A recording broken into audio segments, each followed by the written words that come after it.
हाटकेश्वर महादेव हैं। कौन कौन गया दर्शन करने? जरा हाथ उठाओ। आप लोग गए हो?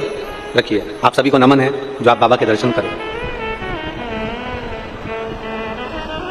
हाटकेश्वर महादेव का एक बड़ा सुंदर चरित्र यहां पर आप और आपके बीच में बैठे हुए शिव भक्तों से सुनने को मिलता है कि खारू नदी के तट पर वन को जाते समय जब भगवान राम मां जानकी के साथ में विराजमान थे, लखन लाल जी साथ में विराजमान थे, तब भगवान राम जी ने एक प्रतिज्ञा अयोध्या से चलते समय ली थी कि प्रतिदिन शंकर के शिवलिंग का निर्माण करना है और उसकी पूजन करना है प्रतिदिन। और ये राम जी का नियम था, ये मेरे राघव जी का नियम था। राम जी ने एक नियम लिया था कि प्रतिदिन अयोध्या से निकलकर जा रहा हूं और अयोध्या में मेरे पिता दशरथ जी का नियम है कि दशरथ जी शंकर भगवान के पार्थिव शिवलिंग का निर्माण करते हैं, उसकी पूजन करते हैं, उसकी आराधना करते हैं, उसकी अर्चना करते हैं। तो मैं भी करूं, मैं भी उसको करूं। और यही होना चाहिए। अगर पिताजी भजन करते हैं ना तो भजन का बल बेटे में आना चाहिए। पिताजी कीर्तन करते हैं तो कीर्तन का बल बेटे में आना चाहिए। पिताजी अगर सत्संग करते हैं तो सत्संग का बल बेटे में आना चाहिए। पर हमारे यहां पर थोड़ा उल्टा हो जाता है। यहां अगर पिताजी नशे में डूबे हैं ना तो बच्चा भी नशे में डूबने का प्रयास करता है।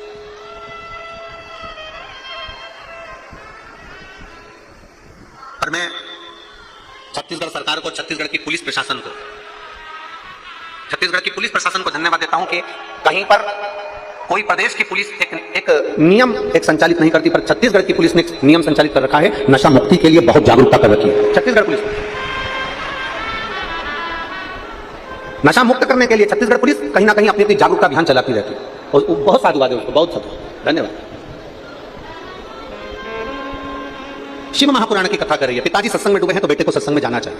पिताजी भजन में डूबे हैं तो बेटे को भजन की ओर अग्रसर होना चाहिए।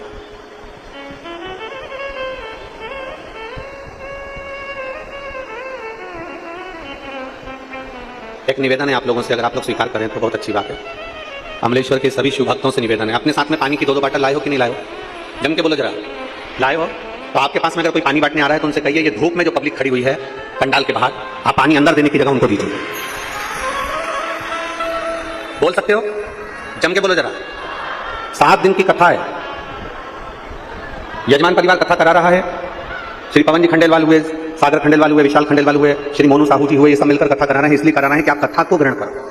एक 10 रुपए की बोतल के चक्कर में, 5 रुपए की बोतल के चक्कर में आपकी जिंदगी भर की पूंजी मत छोड़ देना। ये शिवपुराण तुम्हारे हाथ से ना निकले। जो धूप में खड़े हैं टेंट के अंदर, कपड़े के टेंट में, यहाँ तो फिर भी आपके पास में फाउंटेन चल रहे हैं और छाया बनी हुई है। जो धूप में बैठे हैं ट्रालियों के ऊपर, बसों के ऊपर, गाड़ियों के ऊपर, जो टेंट के अंदर बैठे हैं, आप उनसे कहिए वो लोगों को पानी दीजिए, क्योंकि उनको पानी की जरूरत पड़ेगी, क्योंकि धूप की तपन एकदम तेज पड़ रही है। और कथा में चित्त लगाओ, कथा में मन लगाओ। ये हाथ से छूट जाएगी ना तो बाद में पछतावा होगा कि हमारे क्षेत्र में कथा भी हमको नहीं मिल पाई। इसको अपने अंदर धारण करो, चित्त में उतारो। और शंभु शरने पड़ी मांगू घड़ी रे, दुख कारो दया कर दर्शन को। शंभु शरने मांगू घड़ी रे, दुख कारो दया कर दर्शन को। अपने पिता से सत्संग का बल लीजिए, अपने पिता से भजन का बल लीजिए। मेरे राम जी के पिताजी श्री दशरथ जी महाराज, अयोध्या में ऐसा कोई दिन नहीं जाता था जिस दिन मेरे दशरथ जी महाराज शंकर के शिवलिंग का निर्माण नहीं करते। मेरे दशरथ बाबा, मेरे दशरथ जी महाराज अयोध्या की पवित्र भूमि पर शिवलिंग का निर्माण करते हैं, रोज, प्रतिदिन प्रतिदिन।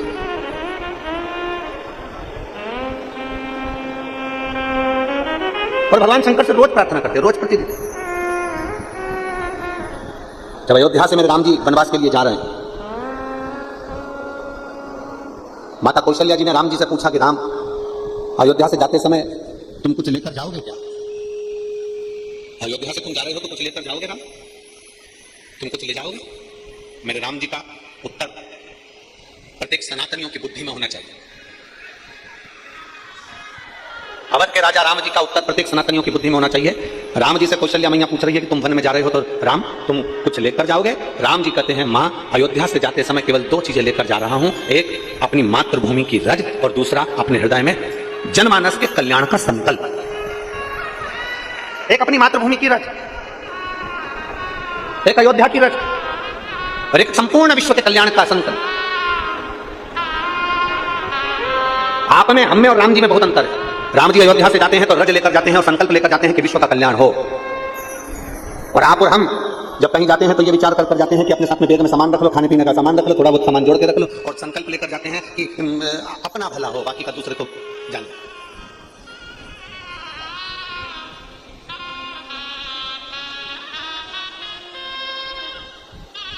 मां, दो संकल्प लेकर जा रहा हूं, एक अयोध्या की रज साथ में लेकर जा रहा हूं और दूसरा मैं संकल्प लेकर जा रहा हूं कि जनमानस का कल्याण हो। सर्वे भवन्तु, जम जम के बोलो जरा, सर्वे भवन्तु।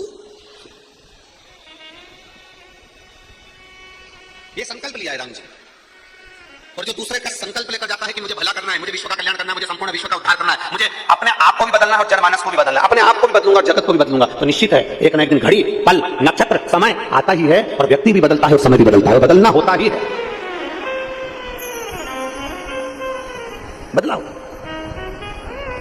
लोग कहते हैं गुरुजी हम आपसे एक बात पूछें, तो लोग प्रश्न करके कहते हैं कि ये बताओ कि आप इतनी सारी कथा करते हो, इतने सारे शंकर के भक्त कथा सुनने के लिए आते हैं,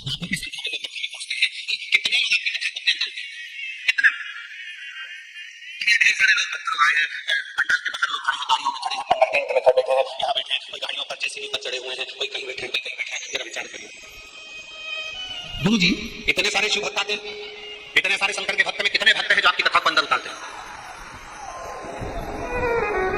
कितने भक्त आपकी कथा को अंदर उतारते हैं? हम उनसे कहते हैं भले कथा उनके अंदर उतरी कि नहीं उतरी, पर इतना पक्का है समुद्र के किनारे पर अगर कोई पहुंच गया तो समुद्र की लहर का आनंद तो उसको मिल ही जाता है, आनंद मिल ही जाता है। खारू नदी के तट पर अगर पहुंच गए, आप नदी के अंदर नहीं भी उतरे, आप नदी में नहीं भी गए, गीले भी नहीं हुए ना, तो भी खारू नदी के तट पर बैठकर नाव जो चलती है ना, बैठे बैठे उसका आनंद तो ले सकते हो, बैठे बैठे उसका आनंद तो ले सकते हो। भले आप उस नदी में ना उतरे, भले आपने स्नान नहीं किया, भले आप नौका विहार नहीं करे, भले आप नाव में नहीं चले, पर खारू नदी के तट पर पहुंचे तो नदी के जल की लहर, नदी के जल का जो ठंडाई है, नदी की जो ठंडाई है, जल की जो ठंडाई है, वो अपने करीब में आती है तो अपनों का आनंद का अनुभव करती है। कथा में इतने भक्त आते हैं, कितनों के अंदर कथा गई उससे मतलब नहीं है, मतलब यह है कि अगर वो शंकर के करीब में गए हैं, शिवपुराण के नजदीक में गए हैं, किसी गुरु की शरणागति में गए हैं, शंकर की कथा में अगर पहुंचे हैं, वो कहीं पर भी बैठे हो, अगर शंकर के करीब में गए हैं तो ये पक्का है कि उनके मन में शीतलता उत्पन्न होगी ही, थोड़ी ना थोड़ी कथा उनके जीवन में लगेगी, ये निश्चित है।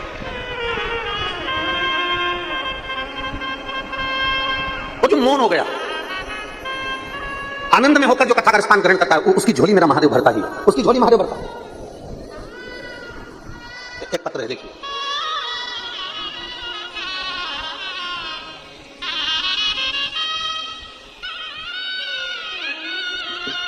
मेरा नाम पूजा यादव है, पति गजेंद्र कुमार, पता जयंती नगर दुर्ग, जिला दुर्ग, मेरा मोबाइल नंबर ये है, कहीं बैठी हो तो हाथ हिला सकती है, आप ही है। बच्चा आया है साथ में? बच्चा आया है क्या साथ में? बच्चा आया नहीं आया? गुरुदेव मेरी शादी को 7 साल हो चुके थे, मेरी कोई संतान का सुख नहीं था, मैंने डॉक्टरों को भी दिखाया तो संतान नहीं होने का डॉक्टर ने बोल दिया था। रायपुर गुड़ियाली में 2022 में आपकी कथा हुई, वहां मेरी मां ने कहा एक बार कथा सुनो, और अगर कथा सुन ली और बाबा से जो मांगा ना पंडाल में बैठकर, तो बाबा देता जरूर है। गुरुदेव बाद में हमने पशुपतिनाथ का व्रत किया और बाबा पर भरोसा किया। डॉक्टर के हिसाब से मैं मां नहीं बन सकती थी, पर बाबा की कृपा तो कृपा है गुरुदेव, और शिव जी ने ऐसी कृपा करी कि 13/7/2023 को मेरे घर में पुत्र रत्न की प्राप्ति हुई, जिसका फोटो में लगा रहे हैं, बच्चे का फोटो भी लगाया गया है, आप देख सकते हैं। डॉक्टर के अनुसार मैं मां नहीं बन सकती थी, पर मेरे भोलेनाथ ने मुझ पर कृपा करी और संतान का सुख दिया। एक पत्र और है,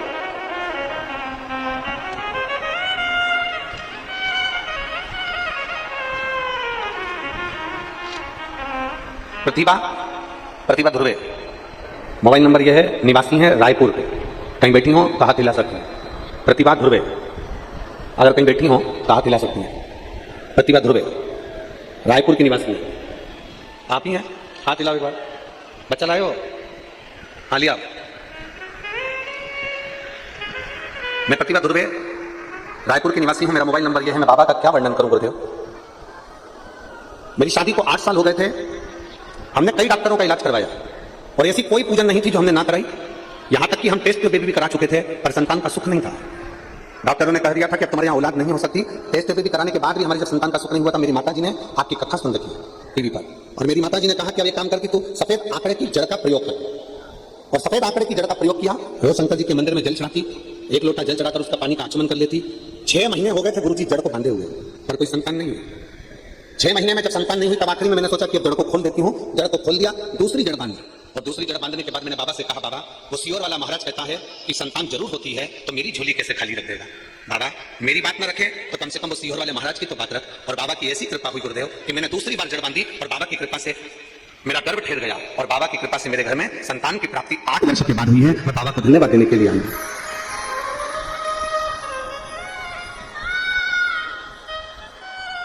शिव कृपा से मेरे घर में संतान का सुख है, और तेरी कृपा बिना न हिले एक भी लेते हैं श्वास तेरी कृपा से। बखान क्या करूं मैं रागों के ढेर का, चपटी भगों खजाना कुबेर का। हे गंगाधार मुक्ति द्वार ओंकार भोले आयो शरण किया शंभुतार का।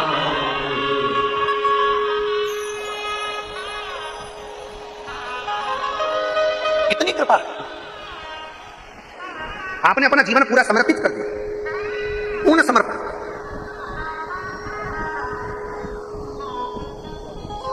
और मेरी माताओं जितनी बैठी है, मेरी जीजियां, और छत्तीसगढ़ के अमलेश्वर के मेरे जीजाओं, मेरी जीजियों, मेरे जीजाओं, मेरी माताओं, मेरी बेटियों, बेटाओं, मेरे भाई, एक बात का स्मरण अपने अंदर जरूर रखिएगा।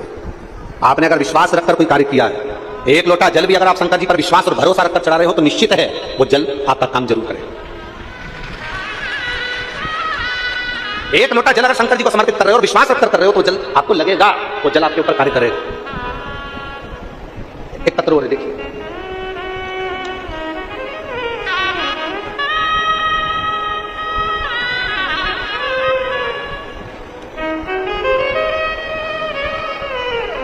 सुमन सेन, पति श्री दिनेश सेन, अमूरदा, पोस्ट खुसरूपाली, जिला महासमुंद। मेरा मोबाइल नंबर ये है, छत्तीसगढ़। कहीं बैठी हैं? कहीं बैठी हो तो हाथ हिला सकते हैं। आप हैं? आप ही की बेटी है? ये बेटी का पता लिखा आपकी?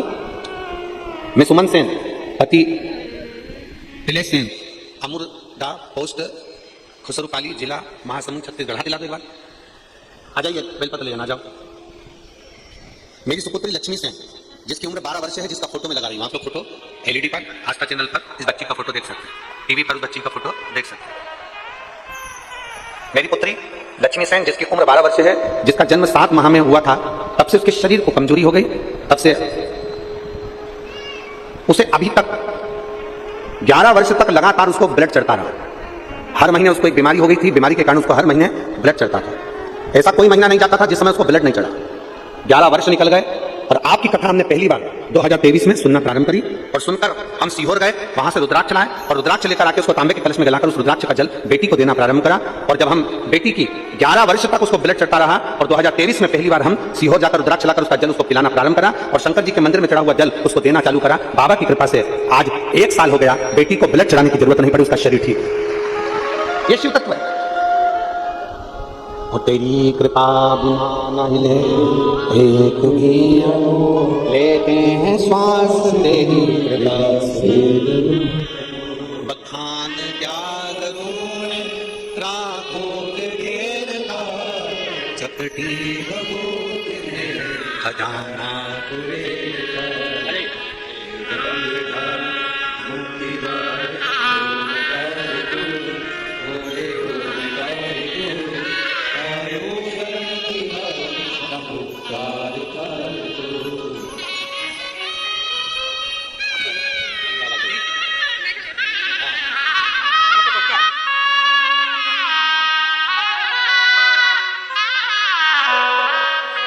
एक बार जोरदार ताली बजाएं। 8 वर्ष के बाद बाबा ने संतान का सुख दिया। शिव तत्व है, शंभु ओ घड़ी।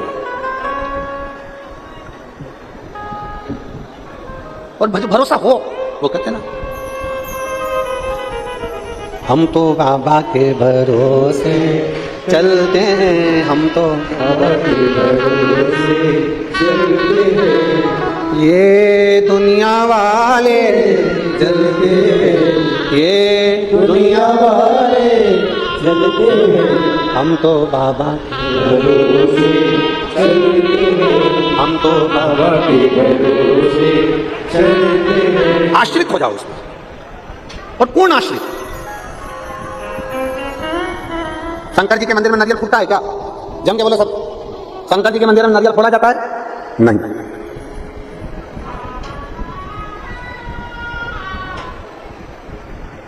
नहीं फोड़ते। कारण, अगर शिव जी के मंदिर में नारियल फोड़ोगे तो तुम्हें आधा नारियल शंकर जी के मंदिर में देना पड़ेगा और आधा तुम्हें घर ले जाना पड़ेगा। बोलो सही है?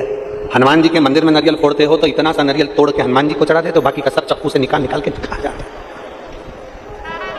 देवी जी के मंदिर में नारियल फोड़ते हो तो इतना सा देवी जी को चढ़ाते हो, बाकी का सब चक्कू से निकाल कर खा जाते।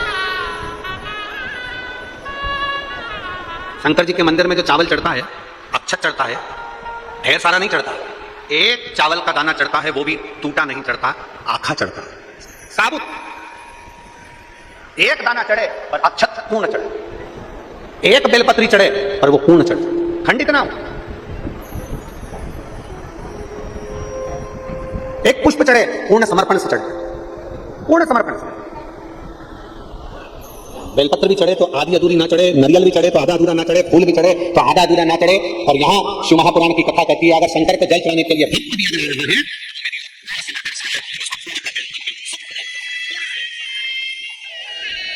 आधा समर्पण को मेरे देवादिदेव महादेव को भाता ही, आधा समर्पण मेरे शंकर भगवान को नहीं भाता, आधा समर्पण मेरे देवादिदेव महादेव को श्रेष्ठ लगता है। हमको तो पूर्ण समर्पण चाहिए, और जितना जितना जितना समर्पित होकर चलोगे उतना उतना सुख अनुभव करोगे। दशरथ जी महाराज से राम जी ने एक बात की सीख ले ली कि मेरे पिताजी अगर शिवलिंग का निर्माण करते हैं तो मैं भी शिवलिंग का निर्माण करूंगा। प्रतिदिन मेरे दशरथ बाबा रोज एक शिवलिंग का निर्माण करते हैं तो मैं भी शिवलिंग का निर्माण करूंगा। राम जी ने अयोध्या से चलते चलते जहां रात्रि रुकते थे, दूसरे दिन सुबह जब उठते थे, शिवलिंग का निर्माण करते, पूजन करते, शिवलिंग का निर्माण कर फिर आगे बढ़ते, फिर पूजन करके आगे बढ़ते। हम फिर निवेदन करेंगे, पूरे राम पथ गमन में तुम चलकर देखिए, राम जी के हाथ के निर्मित शिवलिंग आपको दर्शन होंगे। वो चलते चलते चलते चलते एक स्थान खारू नदी का तट पड़ गया, और खारू नदी के तट पर भी माता जानकी और भगवान राम जी शिवलिंग का निर्माण करते। इतने में समय में कभी उन्होंने क्या देखा, क्या देखा कि एक बानर जो सहज भाव में एक छोटे से पाषाण को लेकर जा रहा है, छोटे से एक पाषाण को लेकर जा रहा है, और वो पाषाण साधारण नहीं था, वो मेरा हाटकेश्वर महादेव का शंकर ही था। वो पाषाण साधारण नहीं था, उस पाषाण की ही मेरे राम जी ने अर्चना कर ली, उसी पाषाण। कई लोग हंसी उड़ाते हैं ना, तो कह देते हैं तुम्हारा सनातन धर्म मूर्ति पूजन को बताता है। तुम्हारा सनातन धर्म कहता है कि पाषाण की पूजन करो, तुम्हारा सनातन धर्म कहता है मूर्ति की पूजन करो, तुम्हारा सनातन धर्म कहता है कि मंदिर में जाओ और मूर्ति की पूजन करो, मूर्ति की आराधना करो, शिवलिंग की पूजन करो, शिवलिंग पे जल चढ़ाओ, शंकर की आराधना करो, शंकर के पास जाओ। ये तुम्हारा सनातन धर्म कहता है। हम कहते हैं केवल एक सनातन धर्म ही ऐसा है, पूरे विश्व में केवल एक सनातन धर्म ही ऐसा धर्म है जो हमें ये दिखाता है कि पाषाण में भी परमात्मा बसता है, नदी में भी परमात्मा बसता है, पशुओं में भी परमात्मा बसता है, पक्षियों में भी परमात्मा बसता है, नदी सरोवर तालाब कुंड में भी परमात्मा बसता है। ये हमको सनातन धर्म दिखाता है, ये हमको सनातन धर्म दिखाता है। इसलिए सनातन धर्म की प्रबलता होती है। लोग कितनी भी उंगली उठाए, लोग कितना भी कहें, लोग कितना भी अपशब्द कहें, लोग कितना भी ताना दे, लोग कितनी भी गाली दे, एक पाषाण की पूजन करना भी हमारा सनातन धर्म सिखा देता है। पाषाण। और मैंने तेरे ही भरोसे बाबा, तेरे ही भरोसे हवा बिच उड़ती जवानी बाबा, और कटी जवानी भोले में तेरी पतन, शंभो में तेरी पतन, हवा बिच उड़ती जवानी बाबा, डोर हटो छड़ीला कटी जवानी भोले में तेरी पतन, शंभो में तेरी पतन। और तुम आना भोले बाबा मेरे मकान में, तेरा डमरू डम डम बाजे सारे जहान में। तुम आना भोले बाबा मेरे मकान में, तेरा डमरू डम डम बाजे सारे जहान। दोनों हाथों से प्रेम से आना भोले बाबा मेरे मकान में, तेरा डमरू डम डम बाजे सारे जहान में। तुम आना भोले बाबा मेरे मकान में, तेरा डमरू डम डम बाजे सारे जहान में। तुम आना भोले बाबा, तुम आना भोले बाबा।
तुम पार्वती बोलाना, संग गौरा जी बोलाना, संग गौरा जी बोलाना। तुम पार्वती बोलाना, तुम पार्वती बोलाना, संग गौरा जी बोलाना, संग गौरा जी बोलाना। मेरे मकान में तेरा डमरू डम डम बाजे सारे जहान में। तुम आना भोले बाबा, तुम आना भोले बाबा मेरे मकान में, तेरा डमरू डम डम बाजे सारे जहान में।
जी को लाना, तुम राम जी को लाना, सब सीता जी को लाना, सब सीता जी को लाना। तुम राम जी को लाना, तुम राम जी को लाना, सब सीता जी को लाना, सब सीता जी को लाना।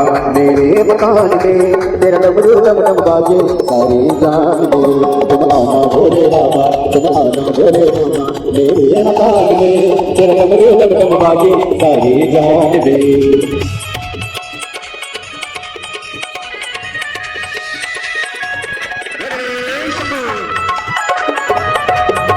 राधे